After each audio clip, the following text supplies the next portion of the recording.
I love multi-screen devices. From the iconic Nintendo DS to the undeniably weird LG Wing, these systems all have something of an underlying fun and intrigue to them that I just struggle to stay away from. I have more of these devices than any reasonable person should own. And naturally, I have Microsoft's own Surface Duo too. The Surface Duo always stood out to me though. It's ridiculously thin, has two genuinely stunning 4x3 displays coming in at a glorious 1800 by 1350 pixels apiece. Did I mention they're OLED too? Opening up the Duo actually has an almost identical footprint to Apple's most recent iPad minis, and I really enjoyed using it as my daily driver for a straight year. It's not a device without its issues, but most of these come down to the system missing a feature most would probably want, more than it doing anything particularly poorly. At least for the most part. So what are we missing here? There are two big things for me that will probably keep me from switching back from my iPhone 13 mini. NFC, and maybe more notably an outward-facing camera. Being so used to Apple Pay nowadays, I've really come to appreciate NFC, and while I can flip out one of the screens for a makeshift rear-facing camera, I can't say I've ever really enjoyed doing it. For anybody just learning about this phone, I will say both of these issues were addressed with the Surface Duo 2, but that thing is still super expensive. Though somewhat lacking as a phone for me, the original Duo does still have some great use cases. Before I realized iOS had a decent manga reading app in paperback, the Duo was actually my primary reading device. I mean, just think about it, it's perfect. It folds away into my coat pocket, has great support with Takeyomi, and gives you the option to have one large page across both screens or two pages side by side. I read through the entirety of Domestic Girlfriend on this thing, and on God I would do it again. If you're an avid manga reader and you see one of these guys going cheap, I can genuinely recommend it. But that's not quite the topic of this video. Let's talk about emulation. Under the hood, we're looking at a Snapdragon 855. First seen in 2018, the 855 was actually a flagship chip, featured in Samsung's S10 and the first Galaxy Fold. It's definitely got some legs, but I will say that it was already somewhat out of date when the Duo launched in 2020. What should you be expecting here? Well, everything before GameCube is a shoo-in, and much of that content really does shine here. You don't see too many modern handhelds rocking a 4x3 display outside of iPads and specialized retro handhelds. It should go without saying that this is a vastly superior experience compared to the more standard longboys you see floating around. Even on these single-screen systems, the second display does see some utility too. On emulators that allow you to customize your game screen and on-screen controls, I'm talking about Dolphin, M64+, My Boy, My Old Boy, you can throw your controls onto the otherwise unused display. I won't pretend this is the ideal way to play every game, and you'll likely struggle with platformers and others that need some degree of precision that you don't really associate with touch controls. Having said that, your more laid-back games like Animal Crossing and Pokemon Colosseum really do thrive. GameCube emulation on the Duo isn't perfect, but it does cover most of the games I actually wanted to play well enough. That is to say, it plays Pokemon Colosseum and Animal Crossing. Your mileage will definitely vary.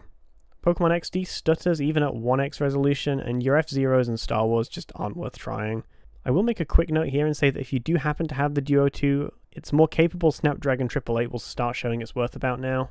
The 855 we have here is just a few generations too old. I was trying Dolphin MMJR2 on my system to try to work out what small gains I could, but beyond that I'll put my hands up and say I didn't really change too much under the hood.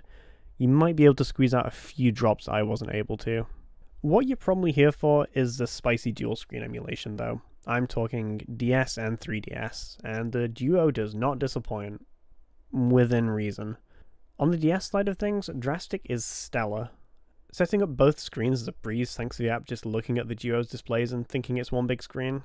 It was super easy to line things up, and really there's not much else to worry about. Touch-centric games are great pretty much out of the box, especially if you happen to have the Surface Pen or any other compatible stylus. 3DS isn't quite as perfect, and it shouldn't come as a surprise to learn this is partly due to the power we have. You're not getting the full library here, but having two screens does make the games you can play feel a little more natural. I personally had a decent time with Pokemon Omega Ruby and Majora's Mask 3D. Majora's Mask is particularly notable here because it's one of the very few 3DS games I'm aware of that has a 4:3 aspect ratio cheat code. Usually with the 3DS your top screen ends up looking smaller than your bottom screen due to the 3DS's wider top display. This kind of code evens things out in such a natural way, and I really wish more of these were in circulation. There is something of an obvious bush here though, and I've been kind of beating around it. How are you supposed to control these games? Your touchscreen games? Sure, go wild, you're set. But that's really only a small percentage of the DS's library, and an even smaller cut when looking at the 3DS. What we need is some kind of a controller grip, and I'll tell you, options are slim. You'll find a bunch that work. Search up the Surface Duo on YouTube now, and there will be videos. Do I think they're a good fit, though? No. Your USB-C cases tend to struggle due to the oppositioning of the Duo's USB-C port, leaving you with an awkward setup that's probably putting strain on the notably fragile port. Bluetooth grips would be the next logical option, but trying a few myself, I usually find them struggling with just how thin the Duo is. Is it usable? Sure. Do I want to use it? Nope. Nothing I've come across is designed for something like this. At least, nothing you can currently buy. There was one, and this really was the only Surface Duo focus controller I've ever come across. Designed and made by a small group called Sugar Cubes, or Cube Sugar, according to other pages, the aptly titled Duo was an all-metal controller case featuring pass-through charging, Hall effect sticks, and even a microSD slot. The catch? It cost $350. Holy smokes, it cost $350. Don't get me wrong though, this is no PS5 Pro. This is a small group making a handful of units. The fact it was even available to Western users is thanks to one guy running a site that specializes in basically being a middle guy for these kinds of things. This really was a limited run, and you really can't get these anymore. But if one did show up, would it even be worth it? I obviously bought one. After all that preamble, welcome to the actual topic of the video. I bought the controller in question probably around October of 2023, with it finally getting to me in March last year. It came in a nice fabric case, and yeah, the right joystick had fallen out in transit. Worse than that, the part of the plastic that screwed it into the case had broken off and the ribbon cable was damaged. It's not ideal, but I will at least be grateful for the fact it's the right stick that was hit and not the left. To the credit of Sugar Cubes, that is the team behind the controller and not the things horses suck on, they did put together a full disassembly video for me if I wanted to attempt the repair myself. It just didn't seem worth messing things up further for what would ultimately be the least used part of the controller anyway. Did I spend $350 on a faulty product? Yeah. Do these things happen from time to time? Yeah. It's not the end of the world. Duct tape fixes all wounds. Looking beyond the obvious imperfection and putting the system into my hands, this thing is heavy.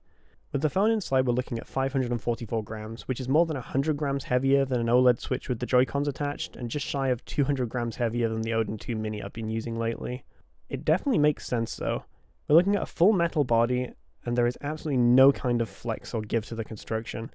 I have confidence you could smash a watermelon with this, and then just go about your gaming. Do I have that same confidence for the other systems here?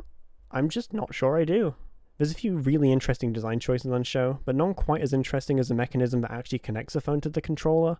This was probably the thing I was most interested in after I ordered the controller with just a render and a dream. With the USB-C port on the left of the device misorientation, you're probably expecting some kind of USB male connector that rotates outwards to accept the Surface Duo. Something a bit like what GameSir have done in the past. This was my expectation at least. How well will the Duo hold in place though? Would it move around when opening and closing the clamshell? Would the USB-C port be under any kind of stress from these actions? I don't have the answers, because the guys behind this thing are clearly smarter than me. What they came up with, at least to my feeble mind, is bloody brilliant. Pogo pins. What they settled on was a remarkably simple add-on that slots into the Duo's USB-C port. This small piece of plastic not only provides an interface for the controller to connect, but also properly guides the system into really well-machined rails. With the Duo sliding into this rubbery grip tape material, it's both protected from scratches and seriously stuck in place. I might be easily impressed, but holy wow does this go to show how interesting and uniquely functional a design can be when it's just targeting one specific system. With the Duo and the grip, it is not falling out. You can shake it, tilt it, open it however many times. I can imagine this design also goes a long way in reducing stress on the USB-C port. It's just a really good system. The rest of the controller is admittedly quite standard. Outside of my solitary joystick, everything is metal, resulting in this really premium finish. Each of the face buttons has a satisfying travel distance to them, bottoming out to something of a tactile bump. The D-pad I think makes use of micro switches, making it feel really precise. I'm not sure I'm on board with the clickiness here, but D-pad preference is something so uniquely personal. For me, it's just the wrong kind of clicky for a D-pad. My idea of perfection is what the PS Vita had, which probably explains why I get on so well with the Odin 2 Mini. Both bumpers bump instead of clicking, which is something I appreciate. The triggers feel good and have enough travel for me, but I do wish there was something in place to dampen the metal on metal sound when they're fully pressed. It's not a killer, but the sound goes against the otherwise quite muted profile of a larger controller. Just ignore the D-pad. The analog stick, note singular for me, is Hall effect, which means it will take longer to degrade than something more traditional like a Switch Joy-Con.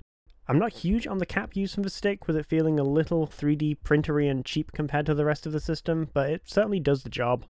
In the controller space, I think GameSir is probably the one that's done the best job in finding the portability and usability middle ground, and the design found on the X2 would have done really well here. You can probably swap out the sticks if you're happy to tinker, but at $350 you kinda don't want to be. Along the bottom we get two more metal buttons, these just being placed on top of the Duo's own power button volume rocker to retain access. These actually feel great. Usually I find these path-through style buttons end up feeling really mushy or unresponsive, but here it feels no different to pressing the buttons directly. I'm a little sad the fingerprint scanner on the edge of the phone wasn't somehow worked into the larger design, but I can appreciate it would have probably been a challenge. While there's no headphone jack here, thanks Apple, there is actually more I/O than you'd expect. It's great to see pass-through charging with a case like this that you generally wouldn't be removing too often. Realistically, they could have stopped there, but no. On top of that, we see not only a microSD slot, but a fully fledged USB-C OTG port. This might not be a headphone jack, but you can in fact still use wired headphones while charging if that's your jam. One small quirk is that you need to flick a physical switch to use a controller, but it's not too hard to remember. I have noticed the controller can get warm, but that's likely more a quirk of it being metal. As long as it's turned off before it's stored, it'll naturally be fine.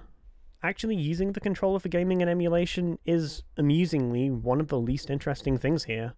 Android detects it as an Xbox 360 controller, and from there it really just works out of the box. I mentioned before that dual screen emulation on the Duo is good, so with a controller it should go without saying that it only gets better. 3DS gaming, you'll still be fighting a little with the power on offer, but for your older systems you can fold back the top screen for a single 4x3 display, and again, it should go without saying that DS games are an absolute dream. Is this the way I'd recommend playing DS games though? No.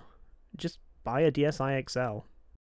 I do love this controller. I really do. It's a well-designed, limited thing that I was able to get my hands on.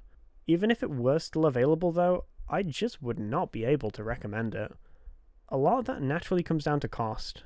Converting the 350 Freedom units to the coin of my motherland, we're looking at about £270. For the price of the phone, and I'm assuming you don't already have one because who actually owns a Surface Duo, I'm gonna very conservatively say £200. They're usually closer to £300 on eBay, but they can go lower if you're patient. So that's about £470 we're looking at here. I shit you not, you can get both a new Odin 2 Mini and a great condition DSi XL for that. You can probably squeeze in a few games for the DSi XL if you don't fancy the very free and very accessible custom firmware route. The Surface Duo is undoubtedly a really cool system. The screens are incredible, and I've thought about consoleizing it since buying the thing. With that said though, the power you're getting for the price you're paying just doesn't add up. Maybe I'd be more enthusiastic if you had the Duo 2's 888 here for that price, since that kind of horsepower would give us a real noticeable boost to GameCube and 3DS performance, but that just isn't the reality we're living in. This is a novelty, and while it's a brilliantly interesting novelty, it's not one I could reasonably recommend if I happen to do another run in the future. Perhaps unbelievably though, I can't say I regret picking it up while I had the chance, if only to have the opportunity to talk about it here and show off some of its quirks. Outside of a disassembly video they recorded for me in the first place, I don't think there's any content for it on YouTube, and that's genuinely such a shame. But wait, there is more! A bit of a postscript add-on here, but between me writing this script and recording the video many months later, SugarCubes have announced a huge swath of projects. Some are standalone, and others have been collaborating with large brands in the handheld space like 1X Player to show off some really interesting hardware. The reason I'm bringing it up here is because amidst their various projects, they actually showed off renders for a Surface Duo 2 controller case. And I won't lie, it looks nice. We're looking at a top D-pad configuration with some really pleasant looking transparent buttons and sticks. The means of accessing both screens at once looks a little more cumbersome than what we have here, but I do like that single screen play has a bit more thought put into it than just folding the screen back. Amusingly, the top D-pad configuration is slightly less suited to the more powerful Duo 2, but hey, DS is almost certainly going to be stellar on the thing. Where does that leave me? Well, like I said, I don't actually own a Duo 2, but I'd be lying through my teeth if I said I wasn't considering picking this up assuming it does go on sale to Western audiences.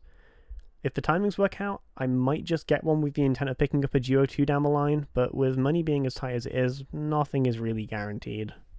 I stand by what I said for the original Duo case. The higher price of entry for the Duo 2 only makes things worse, but the fear of missing out is a dangerous thing. And, well, that's the Surface Duo.